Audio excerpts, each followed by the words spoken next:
ಕಾಂತಾರದಲ್ಲಿ ಈಶ್ವರನ ತೋಟ ನೋಡಲು ಹೋಗ್ತಾರೆ. ಹೌದ? ಹುಣ್ಣಿಮೆ ಅಮಾವಾಸ್ಯೆಗೆ ದೇವರ ದರ್ಶನ ಪಡೆಯಲು ಹೋಗ್ತಾರೆ. ಹೌದ?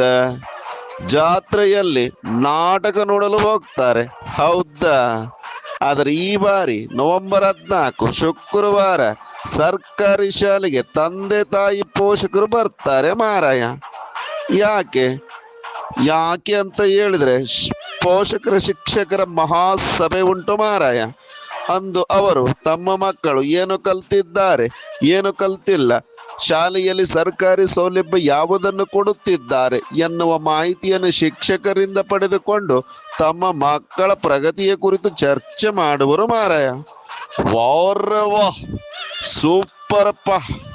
ಪೋಷಕರ ಶಿಕ್ಷಕರ ಮಹಾಸಭೆ ಸೂಪರು ಸೂಪರು. ತಂದೆ ತಾಯಿ ಪೋಷಕರಿಗೆ ಸುಸ್ವಾಗತ. ಬನ್ನಿ, ಇದು ನಿಮ್ಮಯ ಶಾಲೆ. ನಿಮ್ಮ ಮಕ್ಕಳಿಗಾಗಿ ನಿಮ್ಮಯ ಶಾಲೆಗೆ ಬನ್ನಿರಿ. ನವೆಂಬರ್ 14 ಶುಕ್ರವಾರ ಮರೆಯದಿರಿ, ತಪ್ಪದೆ ಬರಬೇಕು. ಬರ್ತೀರಲ್ಲ, ಕಾಯ್ತಾ ಇರ್ತೇವೆ ಮಾರಾಯ. ಬನ್ನಿ, ಬರಲೇಬೇಕು.